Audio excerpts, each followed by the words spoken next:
Oke, halo semuanya, kembali lagi. Ini adalah keyboard terbaru yang gue beli.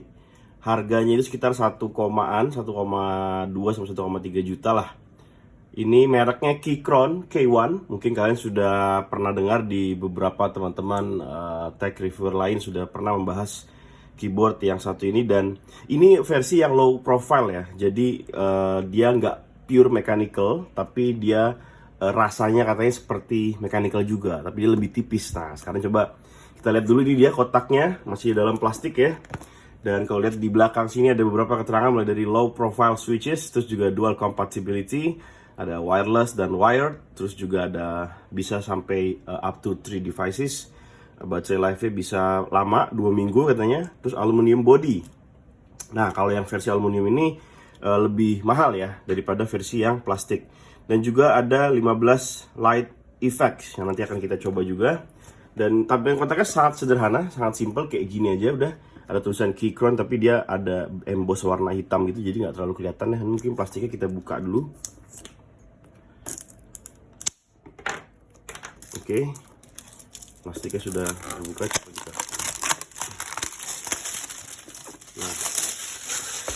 Nah, kalau kayak gini lebih kelihatan ya.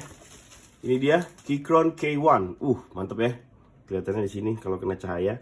Wireless mechanical keyboard with low profile switches. Oke, ini yang brown switch. Jadi rasanya itu kalau brown switch itu dia di tengah-tengah antara blue sama red. Kalau blue itu terasa lebih tactile. Kalau yang red itu terasa lebih linear ya, atau lebih enak buat ngetik. Tapi ini di tengah-tengahnya, jadi tactile-nya dapat, linearnya juga dapat. Oke, langsung aja kita buka. Ini tinggal dikatasin aja gini, nggak ada segel apa-apa. Tadi cuma plastik doang yang jadi segel. Dari bahan kotak ini kelihatan sangat mahal ya, sangat premium. Dan ini ada, udahlah sampingkan dulu. Terus ini dia keyboardnya, wow, berat ya. Sumpah ini berat loh. Ini keyboardnya, mungkin taruh sini dulu bentar ya.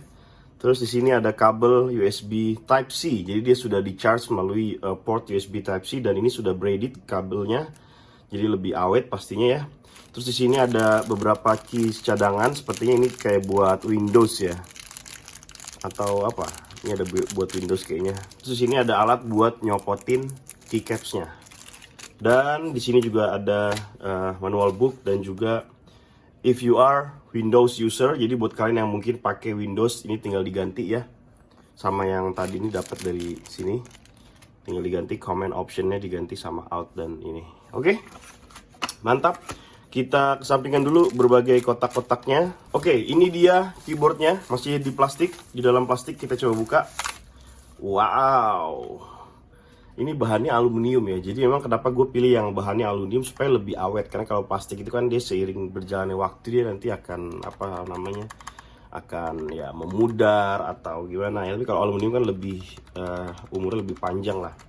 Jadi ini keyboardnya tampilannya seperti ini. Seperti biasa tombol escape-nya dia berwarna oranye, tipikal dari Keychron ya.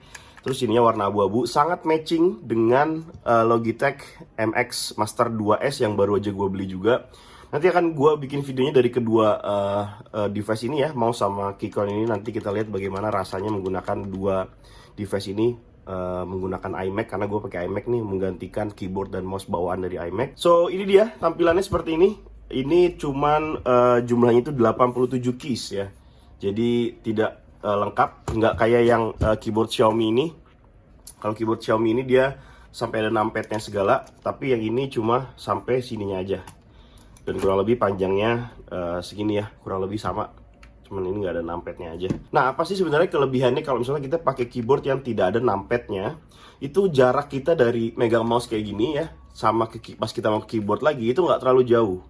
Meskipun memang bedanya nggak terlalu banyak ya, tapi tetap kerasa lah kalau misalnya kita sering melakukan pindah-pindah, ngetik terus ke mouse, ketik lagi terus ke mouse.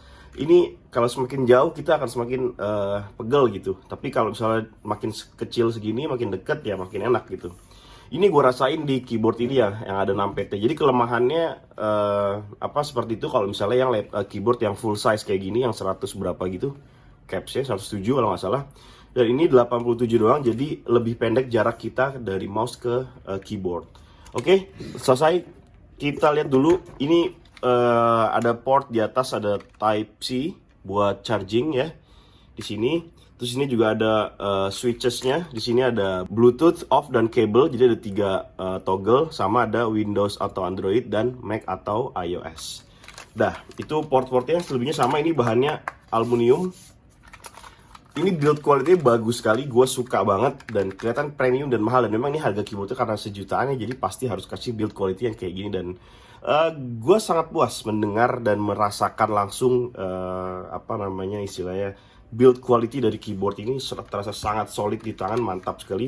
Tapi memang sayangnya dia tidak ada di atasnya sini nggak ada kayak knob lagi buat lebih tinggi ya. Tapi jadi ini kelihatannya flat aja di keyboard di meja ya, nggak ada flap untuk bisa membuat keyboardnya jadi lebih naik lagi bagian atasnya, jadi lebih enak buat ngetik. Nah ini coba mungkin kita lihat terakhir ya, sebelum kita udahin unboxing ini, kita lihat, kita nyalain dulu gimana kelihatannya. Tuh ya, dia ada RGB lighting. Mungkin gua nggak terlalu suka ya RGB lighting ini, kayak terlalu lebay gitu. Tapi memang kelihatan di sini lampunya bisa bernyala seperti ini, dan gue pengen ganti kayak ke white aja. Nanti mungkin bisa disetting, harusnya sih bisa ya jadi warna white aja. Nah ini kalau mau goyang dompet gitu ya, mau dangdutan bisa goyang-goyang kayak gini. Nah ini putih semua, jadi bisa kalau malam-malam agak gelap bisa ngetik dengan enak. Dan gimana sih rasanya? Ini kira-kira suaranya seperti ini ya, kalau misalnya kalian mau denger nih ya.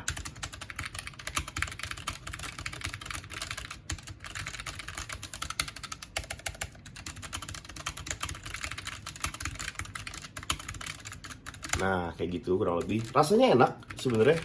Memang seperti inilah rasanya kalau misalnya brown switch ya, dan terasa lebih enak di tangan karena jarak kita untuk memegang ini dengan meja itu nggak terlalu jauh bedanya. Beda sama mechanical keyboard yang beneran, bukan yang low profile. Dan rasanya ngetik enak, dan sensasi mechanical keyboardnya masih kerasa meskipun ini low profile.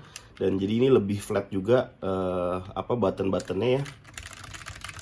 Jadi memang agak sedikit berbeda kalau misalnya kita lihat dibandingkan sama keyboard yang standar ini yang 200 ribuan dari Xiaomi. Secara rasa mengetik itu jauh lebih solid yang ini ya, jauh lebih enak dan nyaman yang ini. Build quality-nya terasa lebih mantep. Dan kalau yang ini, nah ini kerasa plastik banget, bener-bener plastik yang murah gitu ya. Kayak keyboard 30 ribuan. Jadi sensasinya kurang mantep dan kurang terasa premium. Ini kerasa murah sekali. Kalau ini kerasa sangat mahal. Ini premium sekali. Dari bahannya aja ini meskipun sama-sama plastik, tapi bahannya ini beda lah. Dia ada sedikit kayak sentuhan doff di finishingnya. Oke, kira-kira seperti itu untuk video unboxing dari gua tentang si Keychron K1 ini. Silahkan kalau misalkan ada pertanyaan atau ada komentar, tuliskan aja di kolom komentar di bawah, dan jangan lupa di like kalau misalnya kalian suka dengan video ini. Oke, terima kasih sudah menonton video ini dan sampai bertemu lagi ya.